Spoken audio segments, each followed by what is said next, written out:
এয়া আকাশবাণী গুৱাহাটী সন্ধিয়াৰ আঞ্চলিক বাতৰি পঢ়িছো অৰুণিমা গোস্বামীয়ে আৰু মোৰ সৈতে আছে ডলি দেৱী। এতিয়া প্ৰধান বাতৰিসমূহ হ'ল অষ্টাদশ লোকসভাৰ প্ৰথমখন অধিৱেশন আৰম্ভ, অধিৱেশনত নৱনিৰ্বাচিত সদস্যসকলৰ পদ আৰু গোপনীয়তা ৰক্ষাৰ শপত গ্ৰহণ,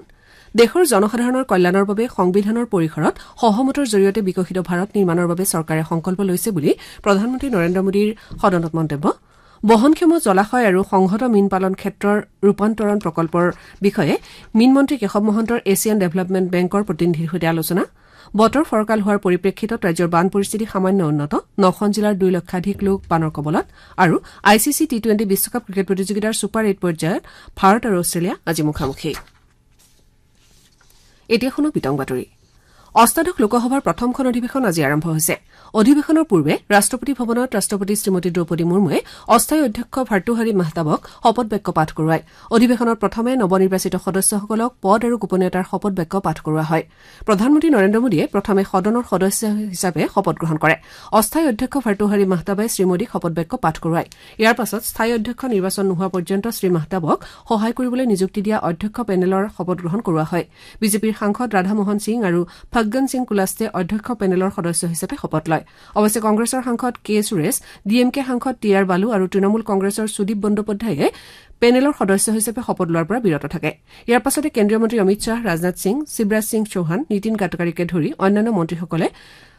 শপত গ্ৰহণ কৰে। কেন্দ্ৰীয় মন্ত্ৰী সৰ্বানন্দ সোণোৱাল আৰু অসমৰ পৰা কংগ্ৰেছৰ সাংসদ গৌৰৱ গগৈয়ে অসমীয়া ভাষাত আৰু কে ৰামমোহন নাইডুৱে তেলেগু ভাষাত শপত লয়। কেন্দ্ৰীয় মন্ত্ৰীদ্বয় এইচ ডি কুমাৰস্বামী আৰু প্ৰহ্লাদ যোশীয়ে কানাড়া ভাষাত শপত গ্ৰহণ কৰাৰ বিপৰীতে ধৰ্মেন্দ্ৰ প্ৰধান আৰু জুৱেল ৰামে ওড়িয়া ভাষাত শপত গ্ৰহণ কৰে। আজি সদনত অধিকাংশ মন্ত্ৰীয়ে আঞ্চলিক ভাষাত শপত গ্ৰহণ কৰাটো আছিল গুৰুত্বপূৰ্ণ দিশ। ইপিনে কেন্দ্ৰীয় শিক্ষামন্ত্ৰী ধৰ্মেন্দ্ৰ প্ৰধানৰ শপত গ্ৰহণৰ সময়ত বিৰোধী দলৰ সদস্যসকলে চিকিৎসা বিজ্ঞানৰ প্ৰৱেশ পৰীক্ষাত হোৱা ত্ৰুটি সন্দৰ্ভত শ্লোগান দি হুলস্থলীয়া পৰিৱেশৰ সৃষ্টি কৰে। পৰহিলৈ লোকসভাৰ নতুন অধ্যক্ষ নিৰ্বাচন হোৱাৰ লগতে ৰাষ্ট্ৰপতি শ্ৰীমতী দ্ৰৌপদী মুৰ্মুৱে অহা বৃহস্পতিবাৰে সংসদৰ দুয়োখন সদনৰে যুটীয়া বৈঠকত ভাষণ দিব। সেইদিনা ৰাজ্যসভাৰ অধিৱেশন আৰম্ভ হ'ব।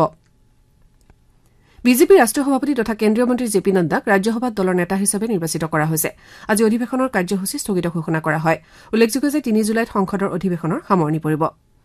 সংসদৰ এই অধিৱেশন সন্দৰ্ভত সম্প্ৰতি নতুন দিল্লীত থকা আকাশবাণীৰ সংবাদদাতা মানৱ প্ৰতিম শৰ্মাৰ সৈতে এতিয়া আমি কথা পাতিবলৈ লৈছো। মানৱ প্ৰতিম, আজি অষ্টাদশ লোকসভাৰ অধিৱেশনৰ প্ৰথম দিনা নৱনিৰ্বাচিত সদস্যসকলে শপত গ্ৰহণ কৰিছে আৰু কেইবাগৰাকীও সদস্যই আঞ্চলিক ভাষাত শপত গ্ৰহণ কৰা পৰিলক্ষিত হ'ল। সংসদৰ প্ৰথম দিনাৰ কাৰ্যক্ৰমণিকা সন্দৰ্ভত আপোনাৰ মতামত কি?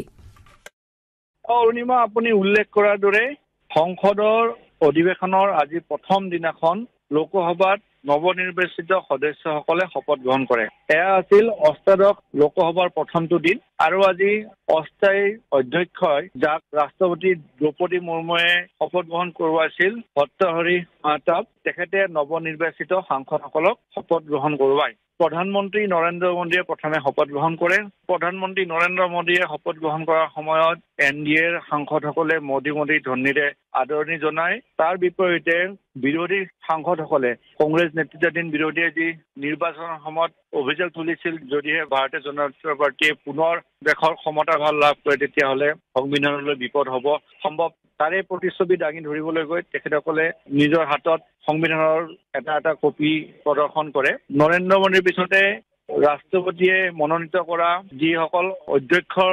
অস্থায়ী অধ্যক্ষৰ এখন তালিকা প্ৰস্তুত কৰি দিছিলে, তাত 5 গৰাকী সাংসদক পৰৱৰ্তী কাৰ্যপন্থা চলাবলৈ যি বাছনি কৰি দিছিল, তাৰ ভিতৰত বিজেপিৰ 2 গৰাকী সাংসদ ৰাধামোহন সিং আৰু ফগ্গন সিং কুলাষ্টেই শপত গ্ৰহণ কৰে আৰু বিৰোধী 3 গৰাকী সাংসদে প্ৰথম অৱস্থাত তাত শপত বাক্য পাঠ কৰা নাছিলে। তাৰ পৰৱৰ্তী পৰ্যায়ত কেন্দ্ৰীয় মন্ত্ৰীসকলে শপত গ্ৰহণ কৰে। প্ৰথমে জ্যেষ্ঠ নেতা হিচাপে ৰাজনাথ সিং, অমিত শ্বাহ, নীতিন গাডকাৰীয়ে একাদিক্ৰমে শপত গ্ৰহণ কৰে আৰু তাৰ পৰৱৰ্তী সময়ছোৱাত কেন্দ্ৰীয় ৰাজ্যমন্ত্ৰী, তাৰ পূৰ্বে কেন্দ্ৰীয় স্বতন্ত্ৰ দায়িত্ব থকা মন্ত্ৰীসকলে আৰু পৰৱৰ্তী সময়ত নামৰ আকাৰত ৰাজ্য আৰু কেন্দ্ৰীয় শাসিত অঞ্চলৰ সাংসদসকলে শপত গ্ৰহণ কৰে। অসমৰ প্ৰসংগলৈ আহিছো। স্বাভাৱিকতে কেন্দ্ৰীয় মন্ত্ৰী হিচাপে সৰ্বানন্দ সোণোৱালে প্ৰথমে শপত গ্ৰহণ কৰিছিলে। অসমৰ 14 গৰাকী সাংসদৰ ভিতৰত তেখেতে অসমীয়াত শপত বাক্য পাঠ কৰে আৰু অসমৰ সাংসদসকলৰ ভিতৰত যদি চাওঁ, দিলীপ শইকীয়াই তেখেতে সংস্কৃতত শপত গ্ৰহণ কৰিছে, পৰিমল শুক্লবৈদ্যই বঙালীত শপত গ্ৰহণ কৰিছে। বেছিভাগ সাংসদে স্বাভাৱিকতে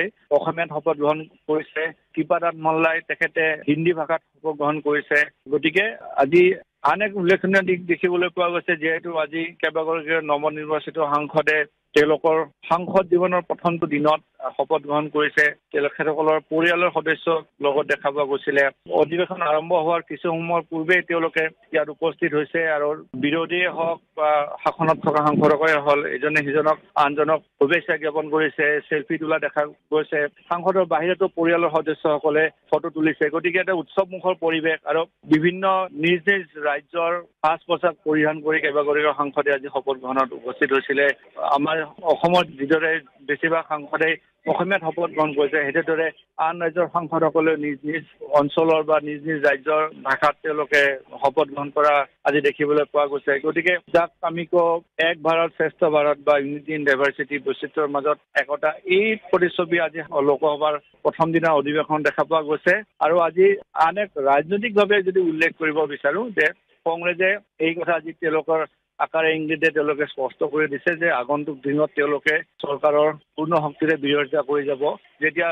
ধৰ্মেন্দ্ৰ প্ৰধানে আজি শপত গ্ৰহণ কৰিবলৈ আহিছিলে তেতিয়া নৃত্যৰ প্ৰসংগ অতি সূক্ষ্মভাৱে হ'লেও বা সুদৃঢ়ভাৱে নহলেও কিন্তু প্ৰতিবাদ তেওঁলোকে উল্লেখ কৰিছে প্ৰতিবাদৰ ফলতে বিৰোধীয়ে উল্লেখ কৰিছে নৃত্যৰ প্ৰসংগ গতিকে এই ধৰণৰ কথা আৰু উল্লেখ কৰিলে যে সংবিধান তেওঁলোকে হাতত লৈ প্ৰৱেশ কৰিছে সংবিধান তেওঁলোকে প্ৰদৰ্শন কৰিছে লোকসভাৰ ভিতৰত কোনো মৌখিক প্ৰতিবাদ নহয় তাত তেওঁলোকৰ কোনো হুলস্থুল নাছিলে গতিকে সংবিধানখন দেখুৱাই তেওঁলোকে এক প্ৰতিবাদৰ ধৰণ বুলি এটা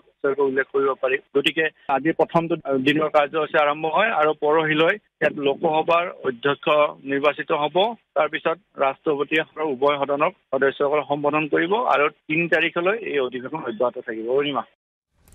মানৱপ্ৰতিম শৰ্মা লোকসভাৰ অধিৱেশনৰ আজি প্ৰথম দিনৰ কাৰ্যসূচী সন্দৰ্ভত আপুনি আমাৰ শ্ৰোতাসকলক সবিশেষ জনালে পৰৱৰ্তী সময়ত এই অধিৱেশনৰ বিভিন্ন বিষয় সন্দৰ্ভত জানিবলৈ আমি আপোনাৰ সৈতে পুনৰ সংযুক্ত হ'ম ধন্যবাদ আজি লোকসভা অধিৱেশনৰ প্ৰথম দিনাই বিৰোধী দলৰ সদস্যসকলে সংবিধানৰ প্ৰতিলিপি লৈ সংসদ ভৱনৰ চৌহদত প্ৰতিবাদ সাব্যস্ত কৰে কংগ্ৰেছৰ সভাপতি মল্লিকাৰ্জুন খাৰ্গে সংসদীয় দলৰ সভানেত্ৰী সোনিয়া গান্ধী ৰাহুল গান্ধী সমাজবাদী পাৰ্টীৰ অখিলেশ যাদৱ তৃণমূল কংগ্ৰেছৰ সাংসদ কল্যাণ বেনাৰ্জীকে ধৰি কেইবাগৰাকী সদস্যই প্ৰতিবাদী কাৰ্যসূচীত অংশ লয়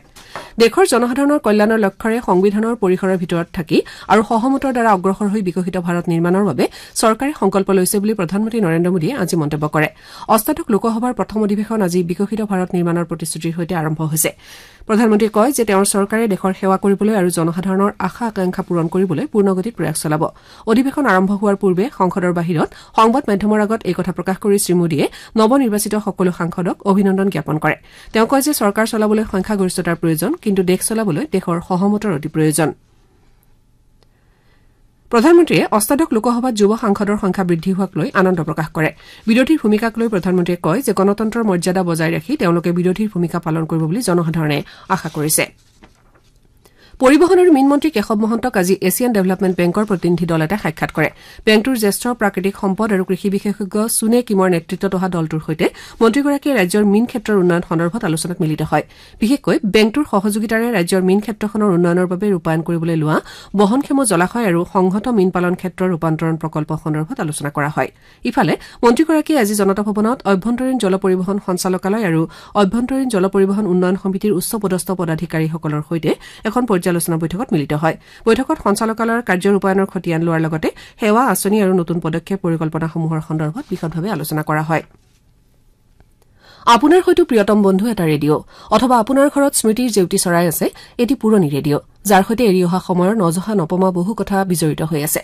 আপোনাৰ এই আপুৰুগীয়া সম্পদটো আনৰ আগতো প্ৰদৰ্শন কৰাৰ বাবে আকাশবাণী গুৱাহাটীয়ে সুযোগ দিব বিচাৰিছে অহা 1 জুলাইত গুৱাহাটীৰ মাছখোৱাৰ প্ৰাগজ্যোতি সাংস্কৃতিক প্ৰকল্পত আয়োজিত আকাশবাণী গুৱাহাটীৰ ৭৭ সংখ্যক প্ৰতিষ্ঠা দিৱসত এই সুযোগ গ্ৰহণ কৰাৰ বাবে কমেও 30 বছৰ পুৰণি আপোনাৰ ৰেডিঅ'টিৰ এখন ফটো গৰাকীৰ নাম ক্ৰয় কৰাৰ বৰ্ষ আৰু যোগাযোগৰ নম্বৰ সহ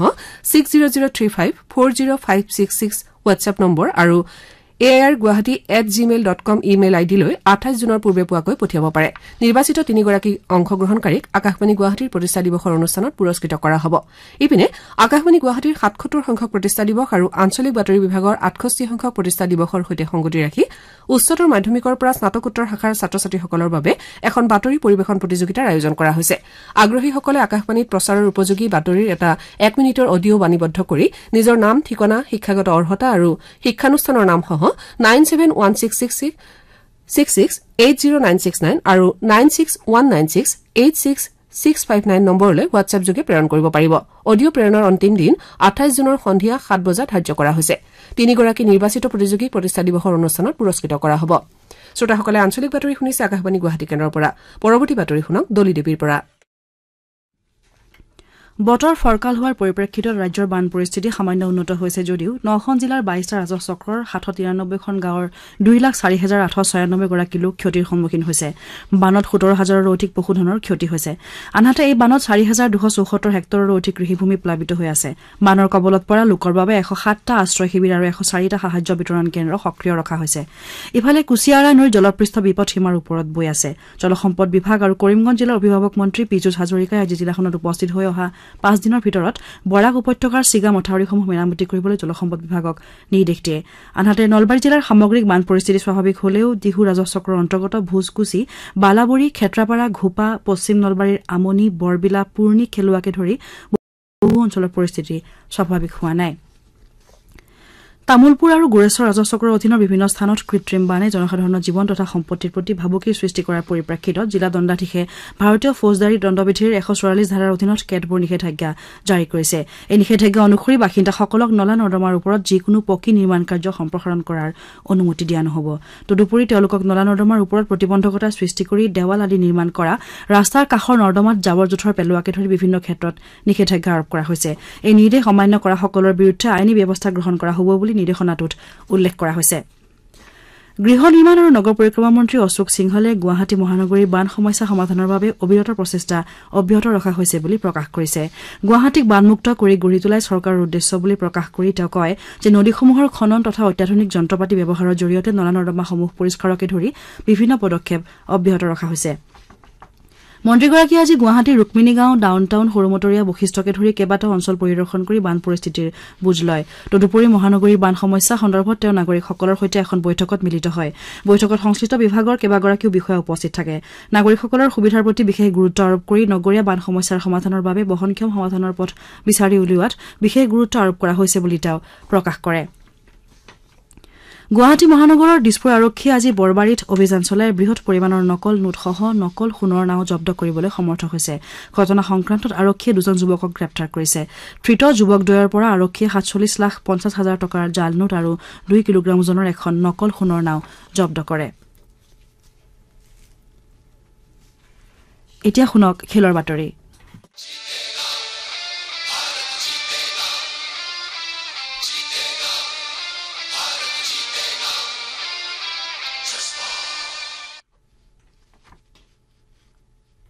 ICC T20 বিশ্বকাপ ক্ৰিকেট প্ৰতিযোগিতাৰ আজি ভাৰতে ছুপাৰ 8 পৰ্যায়ৰ অষ্ট্ৰেলিয়াৰ বিৰুদ্ধে অৱতীৰ্ণ হ'ব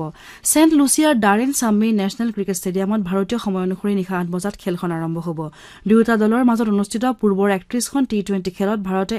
19খনত আৰু অষ্ট্ৰেলিয়াই 11খনত জয়লাভ কৰাৰ বিপৰীতে এখন খেল অমীমাংসিত হৈ ৰয় ইফালে এন্টিগুৱাৰ ছাৰ ভিভিয়ান ৰিচাৰ্ড ষ্টেডিয়ামত আজি পুৱা অনুষ্ঠিত এখন খেলত ৱেষ্ট ইণ্ডিজক 3 উইকেটত পৰাস্ত কৰি দক্ষিণ আফ্ৰিকা ছেমিফাইনেলত প্ৰৱেশ কৰে ৱেষ্ট ইণ্ডিজে 17 অভাৰত 8টা উইকেট হেৰুৱাই 135 ৰান সংগ্ৰহ কৰে বৰ্ষা বিঘ্নিত খেলখনত দক্ষিণ আফ্ৰিকাই 17 অভাৰত সংশোধিত 123 ৰানৰ বিজয় লক্ষ্যত উপনীত হয় আনহাতে আজি অনুষ্ঠিত আন এখন খেলত আমেৰিকা যুক্তৰাষ্ট্ৰৰ বিৰুদ্ধে ইংলেণ্ডে 10 উইকেটত জয়লাভ কৰে খেলখনত আমেৰিকা যুক্তৰাষ্ট্ৰই 18 অভাৰ 5টা বলত 115 ৰান সংগ্ৰহ কৰাৰ বিপৰীতে ইংলেণ্ডে 9 অভাৰ 4টা বলতে 117 ৰান সংগ্ৰহ কৰে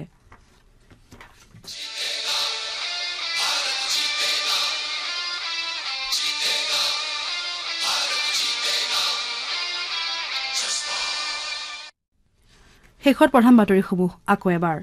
অষ্টাদশ লোকসভাৰ প্ৰথমখন অধিৱেশন আৰম্ভ অধিৱেশনত নৱনিৰ্বাচিত সদস্যসকলৰ পদ আৰু গোপনীয়তাৰ ৰক্ষাৰ শপত গ্ৰহণ দেশৰ জনসাধাৰণৰ কল্যাণৰ বাবে সংবিধানৰ পৰিসৰত সহমতৰ জৰিয়তে বিকশিত ভাৰত নিৰ্মাণৰ বাবে চৰকাৰে সংকল্প লৈছে বুলি প্ৰধানমন্ত্ৰী নৰেন্দ্ৰ মোদীৰ মন্তব্য বহনক্ষম জলাশয় আৰু সংহত মীন পালনৰ ক্ষেত্ৰৰ ৰূপান্তৰণ প্ৰকল্পৰ বিষয়ে মীন মন্ত্ৰী কেশৱ মহন্তৰ এছিয়ান ডেভেলপমেণ্ট বেংকৰ প্ৰতিনিধিৰ সৈতে আলোচনা বতৰ ফৰকাল হোৱাৰ পৰিপ্ৰেক্ষিতত ৰাজ্যৰ বান পৰিস্থিতি সামান্য উন্নত 9খন জিলাৰ 2 লক্ষাধিক লোক বানৰ কবলত আৰু ICC T20 বিশ্বকাপ ক্ৰিকেট প্ৰতিযোগিতাৰ ছুপাৰ 8 পৰ্যায়ত ভাৰত আৰু অষ্ট্ৰেলিয়া মুখামুখি আমাৰ এতিয়াৰ বাতৰি ইমানতে অন্ত পৰিল